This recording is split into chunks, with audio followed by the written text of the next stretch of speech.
everybody, and welcome to Flip Thru Friday. Today we're going to do Caroline Myss, I think is how to pronounce her last name. We're going to do her Archetype cards. That's coming up in just a moment.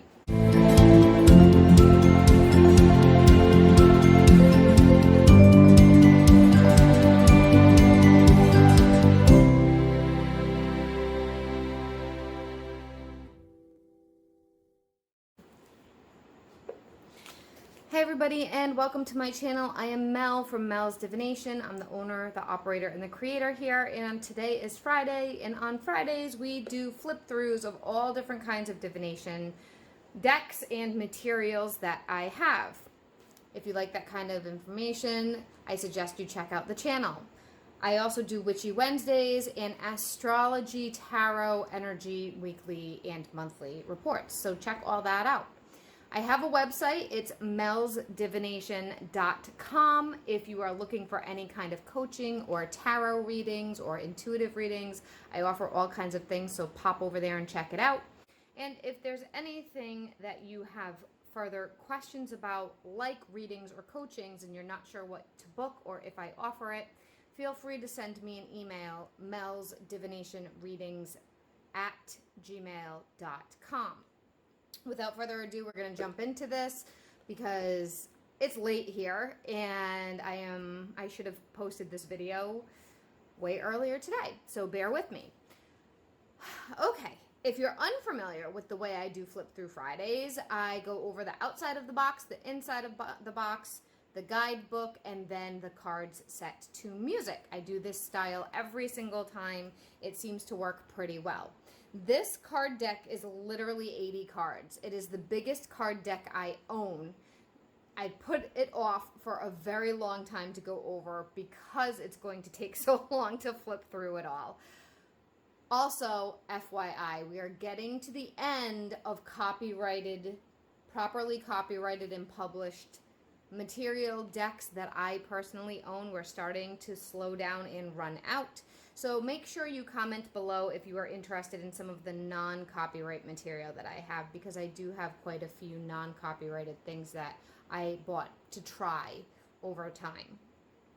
This deck I have not used a lot, and you'll understand why. It's rather confusing. I bought it thinking it would really help me open up my understanding of more connections, of more personalities, and really shuffle during readings to try to pull out some further deeper details of clients or people clients were asking about. As we go through this deck, you'll probably understand why that isn't exactly as how I planned it. I bought this deck, sight unseen.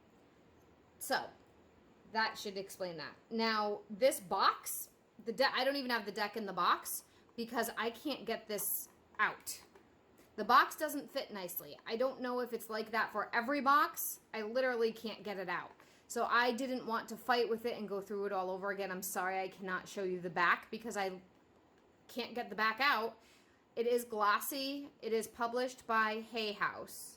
Okay? So that's how we're going to do this one because I literally can't take it out of get the box to work properly. It's just not cooperating. Here's the book. The book is actually disappointingly thin. With as many cards as we have, it's not as informative as I had hoped. And by the way, I forgot to mention, those of you who are new to the flip throughs, when I go over the guidebook, I only share some of it, and you can pause to read the pieces that you feel interested in. The cards. Let's talk about the cards for a quick minute before we get into the book. This is how thick the deck is. It is ginormous. It is thicker than a traditional tarot deck. It is thicker than tarot oracle decks. There's a ton of cards, and as you can see, I have little hands, and it's hard for me to hold it. There's that issue. It's hard to shuffle because there's so many cards. There's that issue. It's glossy, but it's a glossy that sticks to each other sometimes. So there's also that issue. Yeah. And we'll talk more about these weird cards as we get going. So let's talk about the guidebook first, okay? So here's the guidebook, and the guidebook is not a typical guidebook that I've shared with you in the past, because these cards actually are not meant to be oracle cards. So there's going to be a lot of information here that I'm not going to take very long to stay on every page because there's way too much. Please feel free to pause and read at your own leisure. So I'm only going to stay on every page just a couple of seconds because I don't want to be doing this video for the next 2 hours.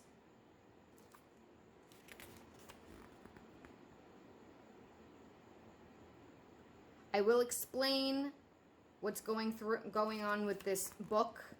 I'll give a brief summary after I'm done flipping through the pages for you guys.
So as you can see, the suggestions for using this deck is talking about journaling and personally connecting to what archetypes you feel are most important.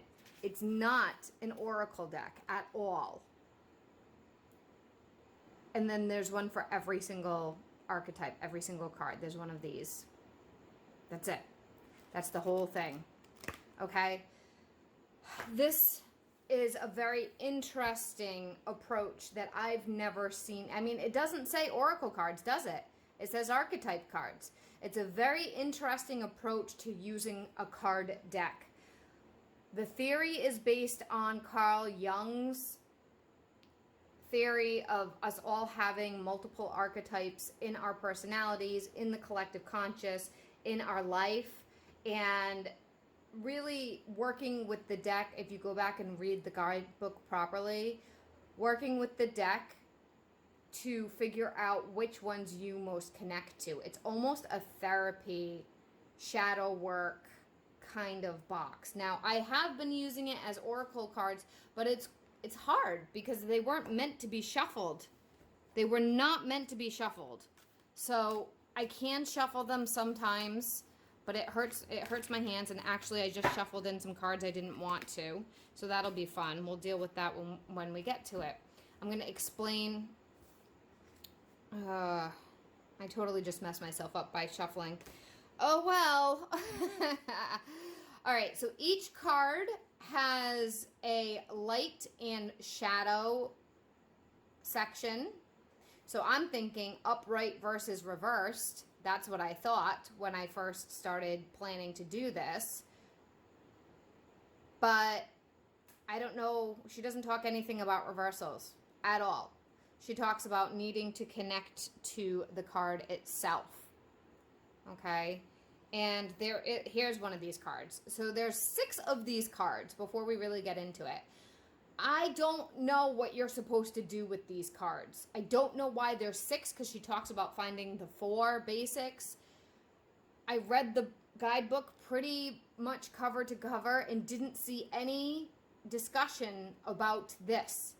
I'm confused. It could be I missed a piece. But if it's not in there, then what the heck are we supposed to do with this?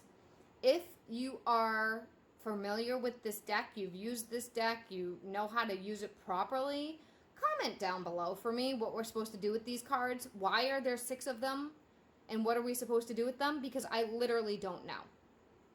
And if you guys have theories, feel free to put your theories down below, because it's probably better than what my ideas are, because I don't really have any. I'm drawing a blank. Okay, we are going to get into the actual flip through now. That was the first card, the healer. Some of the cards are reversed because I was trying to read them reversals for the shadow side. I don't know if that will work in the long term. I'm going to put some music on and we're going to get started.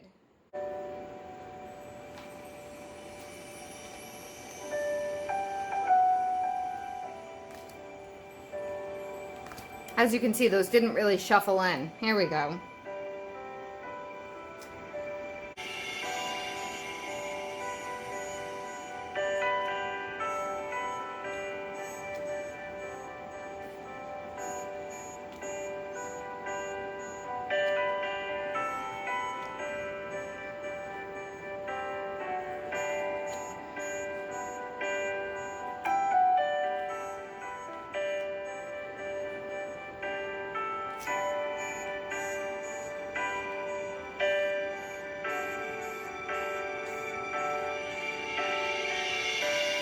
And because they're glossy, they slip. Sorry guys, you're just gonna have to work with me tonight.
All right, everybody, welcome back. This is the completed flip through of the Archetype cards by Caroline Myss.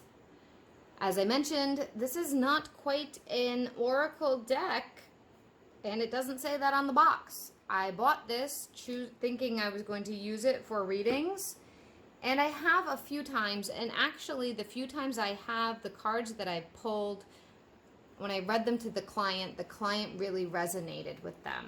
So I do have to say that. But in the moment, you have to go with your intuition. Are you going? Is it a representation of the light side or the shadow side? And the booklet doesn't give a ton of information about how to do a reading with them because it's not intended to be such.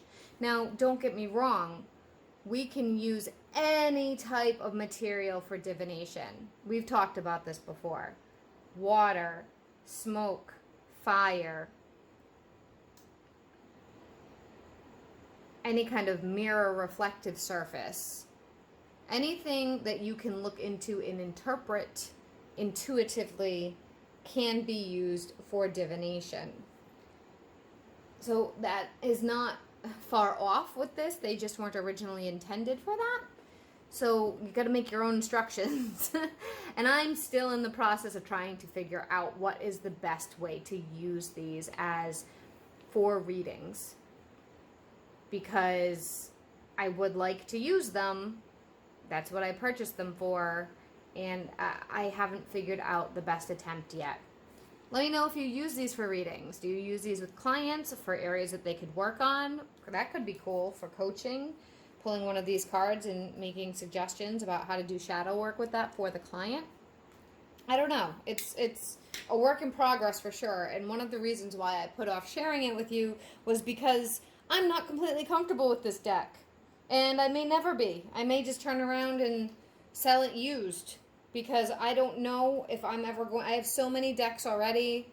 As you've seen, I don't know if I'm ever going to fully resonate with this. Or if it's just going to take up space on my shelf. We'll see. I haven't owned it for very long. I've maybe owned it for a year. About a year. I bought them around the same time that I bought the Angels and Ancestors from Kyle Gray. Because Hay House, this publisher, was having a sale. So, as a reminder, I am not affiliated with the authors or the publishing companies. I do have Amazon affiliate links down below. All Amazon links are affiliates, and it does help out the channel if you use that link, if you choose to purchase something from it without any additional cost to you. You can also, I don't know if they're still sold by Hay House, but Hay House has wonderful sales every now and then. So you may want to check that out because that's usually how I end up getting Hay House products because I'm rather frugal and I don't like paying full price. As a reminder, I'm Mel. This is Mel's Divination. Check out my website, like the channel, subscribe, share, and hit the notification bell because I do go live and it's usually a surprise. I hope you guys have an awesome rest of your day and I'll see you soon. Bye.